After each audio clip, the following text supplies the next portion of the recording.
We see Okay. so many superhero TV shows and movies, especially lately. But what do you think Yeah. sets Jupiter's Legacy apart? I think that's it. The legacy part, the family part, the lineage part. For me, what I found interesting when I read it, because there are so many, was the sense of family. There's a dinner table scene in episode one that sort of felt like, I remember when we shot it, it felt like, oh, this is what this show is about. This family, the familial aspect of it. I also love the aspect that you don't really see aging superheroes. So to see aging superheroes and then also see them when they got their powers and the journey to where they are now and that sort of collision course that's going to happen, that was really interesting. I'd never seen that before. Um, so those two worlds I thought was very inventive and something I hadn't seen before. And this idea that, do we become our parents?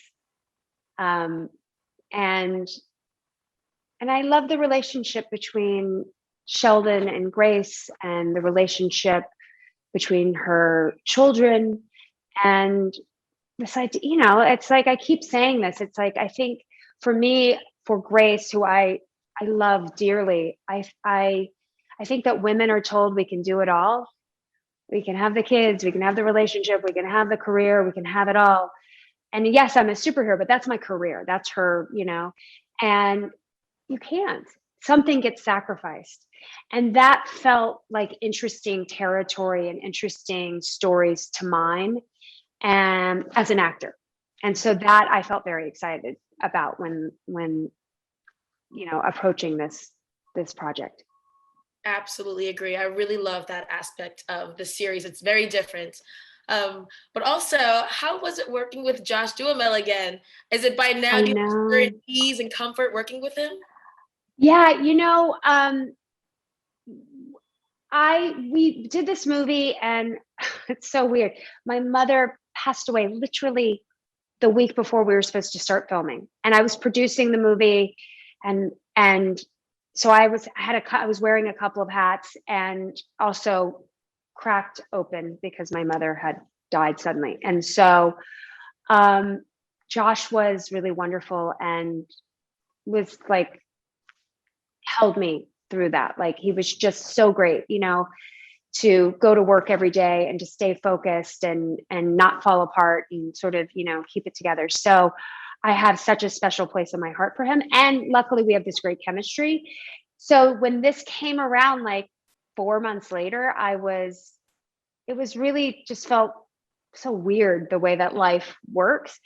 But I always joke that I have like a year of my life was spent with Josh Duhamel, like like literally with him, like we were in Austin, Texas, and then we were in Toronto. So it's great, and he's wonderful, and we have really fun chemistry. And so he feels, there's an ease with which I feel around him. So and he's great, and I think he's really wonderful in this part. Well, thank you so much. That was my last Thank question. you. I'm so sorry to hear about your Okay. mother. Oh, thank you. I know I hadn't really talked about it, and somehow I realized that, like, I think I didn't realize how much of Grace maybe was a little bit, my mother had like something like looking at her life sort of felt similar to Grace's journey with the way that she was looking at her own life, and so I started to realize that I think, even subconsciously realize maybe working through stuff as we were shooting. So, but thank you so much. I really appreciate it. So you guys have been working on this show for some time now. So Andrew, how does it feel that it's actually coming out and you actually get to watch all the scenes you guys did with green screen? It's very exciting, Paris. We were just saying that we shot this over 2 years ago, so for it to finally be coming out is amazing. I think all of my friends and potentially, some people within the industry were kind of like, did they just make that up? Is that actually going to happen? Like, did you just put a Netflix credit on your CV and then just hoping that no one questions you on it? No, the scenes are amazing. We're all really, really happy. Like, the whole cast and crew have done a fantastic job, and just can't wait for people to see it and hope it's warmly received, and then we can crack on with season 2, hopefully. Congrats, guys. Congrats. Definitely amazing. And Elena, your character, Chloe, is not so fond of her superhero powers. You know, she wants to be like everyone else. But if there was a possibility that you could have powers, would you want them, or would you feel more like Chloe? Oh, goodness. Oh, come on. I would say yes to it. I don't know what they would be, but I mean, I would, yeah. And I probably about, because I'd probably abuse the powers. I'd be flying everywhere, running, who knows what it is. But I mean, wouldn't you? What would you do? I would definitely want them. The whole time I'm like, Chloe, are you kidding me? Why? And hey, I think that's why she loses control sometimes. Like, her emotions get the best of her and she does end up using them. Like, she can't run from them. It's always there. Now, Ian, you're not exactly a superhero in this, but you have your own power. Are you feeling a little left out of the union group? No, I'm chilling. I'm not about that union life. I fly solo or I hang out with my crew. I got my own union on the side that I'm excited for people to meet, the Hutch Gang. Yeah, and I think it's like, I think we're not about this, like, these regulations and rules. We find them stifling. It's like we're living our best lives on the other side. I love that. Live your best life. Well, I've got a question for all of you guys. I feel like everyone has a real life superpower. Like, mine is I can really go without sleep and have tons of energy, like right now. Nocturnal. So what is your guys' real life superpower? I'm very clean. Very clean. I like that. I can fall asleep anywhere. I'm so jealous. I'm so jealous. I can sleep through anything, through noise, through whatever. Like, if I'm tired, you could be playing movies, there could be fireworks going off. I am conked out. I'll take all of your powers, and you guys can just have mine. That would be great. We're all good powers together. We'll be like the best team. We get on it like a house on fire. Exactly. I have one quick last question I'm going to ask you, Andrew. There's some pretty amazing superhero costumes in the series, but who do you think has the best look? Me, of course, hands down. My favorite costume is the Utopians. It's so close to the comic books, and Liz Wolfe added in these incredible details with star constellations and the imagery that Sheldon is drawing out to find the island within the series, and those little nods within the costume are just incredible. Those finer details are just what makes the Utopians costume stand out above all the others, I think. I'm gonna have to agree with you on that one.